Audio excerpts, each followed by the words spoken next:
दरियाई सतलुज में सैलाब से बेघर बच्चों में सुथरा पंजाब टीम की तरफ से जूसेस और तहाइफ तकसीम किए जा रहे हैं। पाकपतन में तहाइफ मिलने पर बच्चों के चेहरे खुशी से खिल उठे। राव मोहम्मद अफजाल की रिपोर्ट देखिए।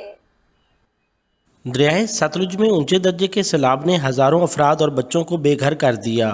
वज़ीर आला पंजाब के सुथरा पंजाब के डायरेक्टर महमूद मुनीर बच्चों के लिए जूसेस और गिफ्ट लेकर ज़िला इंतज़ामिया की खैमा बस्ती पहुँच गए। साफ़ सुथरा प्रोग्राम, जो हमारे वर्कर हैं ये हम 24 घंटे हमारे वर्कर ड्यूटी कर रहे हैं। इनके साथ सफाई के साथ साथ इनकी देखभाल के लिए भी हम इंतजाम कर रहे हैं। को खाना फ्राहम कर रहे हैं, इनके बच्चों के लिए जूस लेज़ वगैरह लेकर आते हैं ताकि इन बच्चों को भी घर जैसा माहौल फराहम किया जा सके। सरकारी खैमा बस्ती में मुकीम बच्चों ने जूसेस और गिफ्ट मिलने पर खुशी का इजहार किया। पंजाब हमें सब कुछ दे रहे हैं, चॉकलेट, बिस्किट, चीज, जुतियाँ वगैरह। ये सुथरा पंजाब वाले हमारा बहुत ख्याल रख रहे हैं। 3 वक्त की रोटी भी देते हैं और कभी चॉकलेट कभी बिस्किट ला के देते हैं। हमें महसूस ही नहीं हो रहा कि हम घर हैं या बाहर हैं। सैलाब की तबाहकारियों के बायस खेलकूद और सेहत अफजा सरगर्मियों से महरूम बच्चों के गिफ्ट देखकर खुशी से चेहरे खिल उठे।